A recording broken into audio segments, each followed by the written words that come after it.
and welcome back to the K.O.O Show.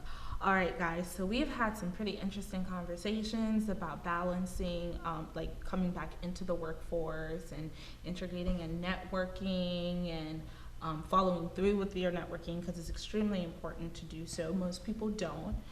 As you know, I have so many contacts on LinkedIn and Facebook, and I don't really know who those people are. But after this, I will be sure to, chat you, follow you, whatever it is that we do on the social networking sites.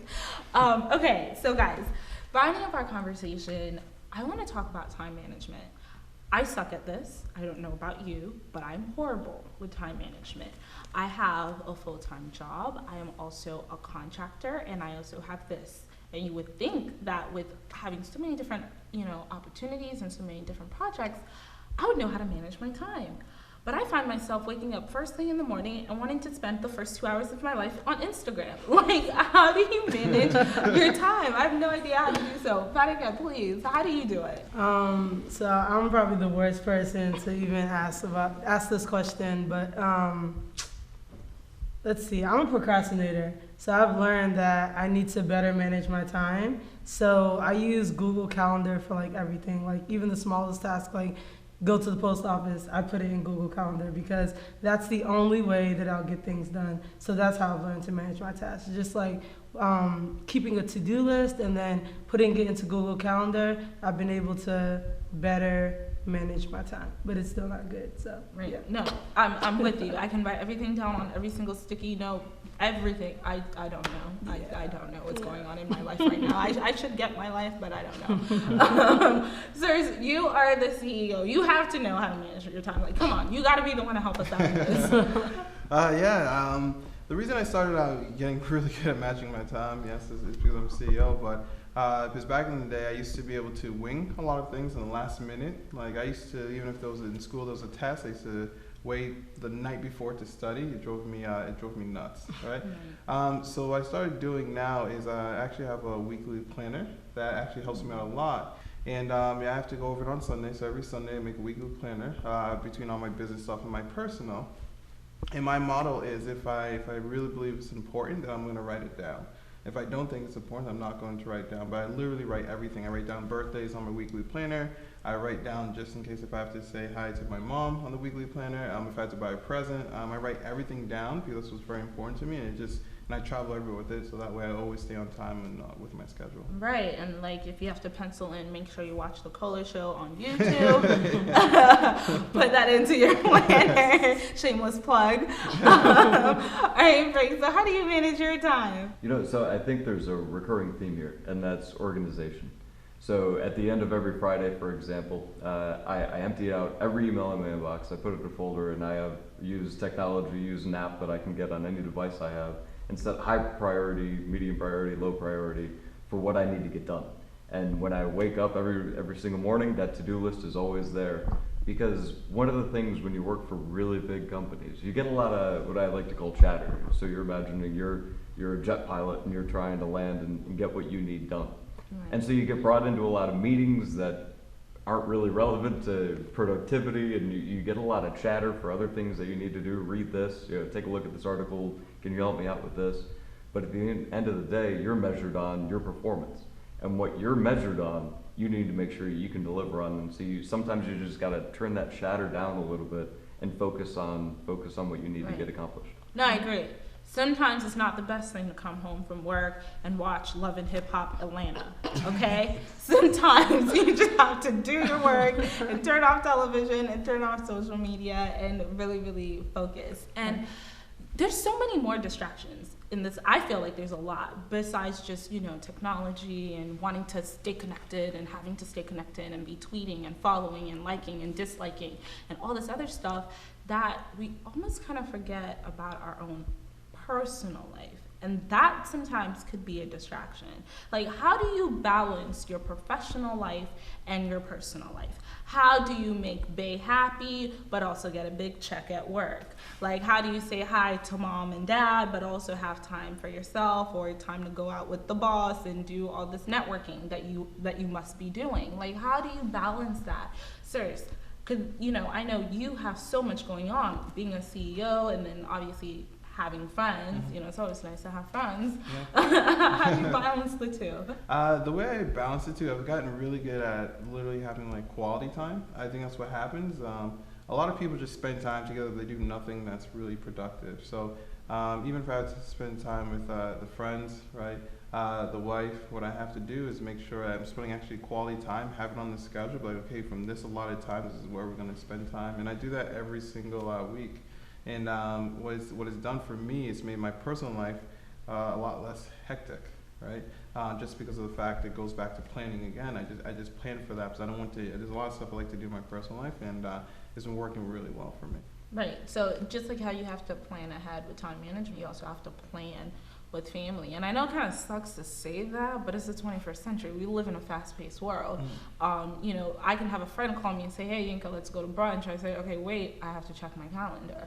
And it's unfortunate, but I think that is a really good key. If you pencil in those times and you make sure that the time that you are spending is quality and not just Netflix and chill, then, you know, you'll start to feel like you have a personal life again. What about you, Frank? With government contracting, I know you're always traveling with IBM. Like, how do you keep up? Well, so I definitely say, you know, making sure that you have some flex time in between your schedules so that, you know, if you're in back-to-back-to-back engagements throughout the day, that you have a little wiggle room. So that's an important note to take. But in your personal life, if you're spending quality time with somebody, turn off your phone, put it on silent, connect with that person so that you're not constantly distracted by these technologies. And then from a personal level, you need to make sure that you're always doing something. Learn guitar, go to the gym, take a painting class, spend time and if it's with a significant other or spouse, do something together, but make sure that you're always doing something to enrich and continue to better your own personal life, just not just your professional one. Right. No, and I like that too because it's like your personal life. People always think it's like like you and other people, but it's you and other people, but it's also you and yourself. And like you have to spend time to develop yourself, make sure that you're doing things that make you happy. Maybe it's like laying down in the grass and looking at the clouds if that's your thing, you know. But just always spending time to enrich yourself and learn. And you know, Farika, you're 23 years old. You're relatively young. You're vibrant. You have so much that you want to do, but like you said, you're a hustler. So how do you balance that? How do you have time for friends and make that money? Well, there's two things that I do. I think quality of life is really important. So we all live every single day, we wake up, we breathe, right?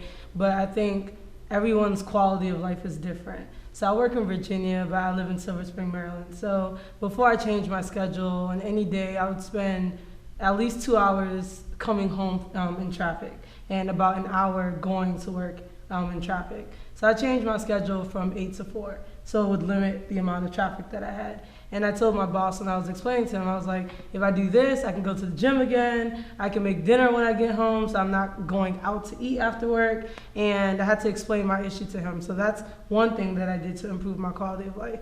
And then the other thing that I do, Sundays, I don't do anything work-related or anything to do with my business. I just don't. I turn it all off. I don't check my emails, nothing. And that for me is just important because I go to church on Sunday and I don't like my mind to be boggled up with any fog. So. No. Thank you guys so much for just sharing your advice on how to balance a personal life and a professional life. I know it's really, really hard to do.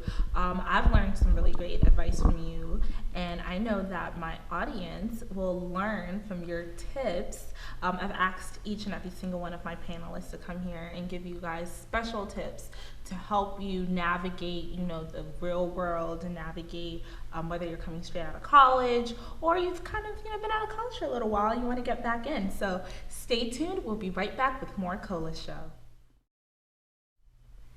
All right, welcome back to the K.O.O Show. All right, guys, I am so excited to hear what tips and what advice that you have for our watchers today. We'll start with you, Frank. What is the number one tip that you feel has definitely contributed to where you are today? I'd say there's an old Hemingway saying, like that there's no nobility in being better than your fellow man. True nobility lies in being better than your former self. So continuing to help others, continuing to bring other people up and help other people become the best version of themselves teaches you, grows your social network, builds out that community of a backfaller, that safety net that you can always fall back on, so that you're never taking a step backward. You're helping other people never take a step backward. Everybody kind of moves forward, and you're leading the charge. Right. And with that, you'll always be remembered. You'll always be remembered for being like a great person, or, you know, God forbid, if you now needed, you know, a job or something, people will always remember that act of kindness, and then they'll always extend it to you. I think that's a great advice, and not just for in business, but just in life in general, all around. So thank you so much for that, Frank. Fadika, what have you learned? What is your number one tip? My number one tip is very simple. It's doing what you have to do now so you can get to what you want to do.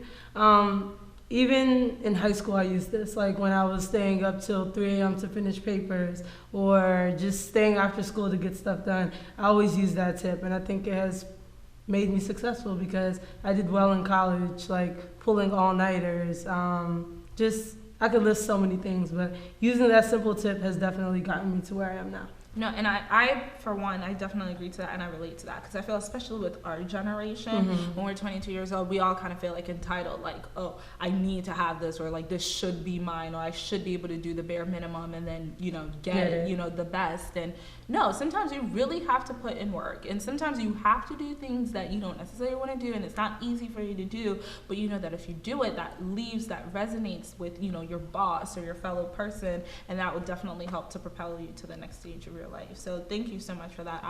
That's a key tip for me as well. All right, sirs, what is your little nugget of wisdom on our watchers today? My little nugget of wisdom is I truly believe what's wrong with our generation is self-confidence. I think by them having self-confidence, that's one thing that's helped me throughout my career, and it's helped me become very successful to where I am right now. It's because I don't listen to people that are very objective to the way that I think. If I believe in something, I'm gonna do it. And if I truly believe and I'm really passionate about where I'm going, it's just about my confidence level, where I'm not gonna listen to what other people say. If I truly want to get ahead in life, I have to be confident in myself, confident in what I'm doing, and confident where I'm going in order to make things happen for myself. And I've known you for quite some time, and I definitely see that confidence. You're 28 years old and you're a CEO. What you doing?